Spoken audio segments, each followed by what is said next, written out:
একদিন রাসূল সাল্লাল্লাহু আলাইহি ওয়াসাল্লামের দরবারে ওমর রাদিয়াল্লাহু তাআলা আনহু সহ আরো অন্যান্য সাহাবী বসা অবস্থায় ছিলেন।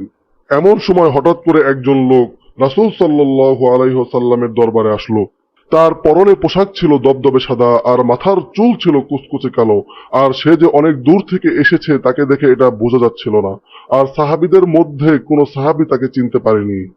অবশেষে লোকটি রাসূল সাল্লাল্লাহু আলাইহি ওয়াসাল্লামের খুব কাছে এসে বসলো এবং তার হাঁটুকে রাসূল সাল্লাল্লাহু আলাইহি ওয়াসাল্লামের হাঁটুর সঙ্গে মিলিয়ে তার দুহাত তার উরুর উপর রাখলো।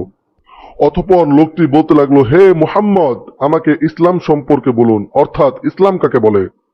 তখন রাসূল সাল্লাল্লাহু আলাইহি ওয়াসাল্লাম বললেন, ইসলাম হচ্ছে তুমি এই কথা সাক্ষ্য দিবে আল্লাহ ছাড়া কোনো উপাস্য নেই এবং মুহাম্মদ সাল্লাল্লাহু আলাইহি ওয়াসাল্লাম আল্লাহর রাসূল। অতঃপর নামাজ কায়েম করবে, যাকাত আদায় করবে, রমজান মাসের রোজা রাখবে এবং সামর্থ্য হলে হজ পালন করবে।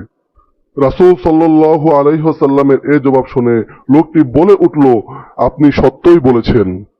তখন ওমর রাদিয়াল্লাহু তাআলা আনহু সহ আরো অন্যান্য সাহাবী আশ্চর্য হলেন যে লোকটি এমন ভাবে প্রশ্ন করেছে যে সে কিছুই জানে না, কিন্তু রাসূল সাল্লাল্লাহু আলাইহি ওয়াসাল্লামের জবাবের উত্তরের সত্যায়ন এমন ভাবে করছে যে সে সব জানে।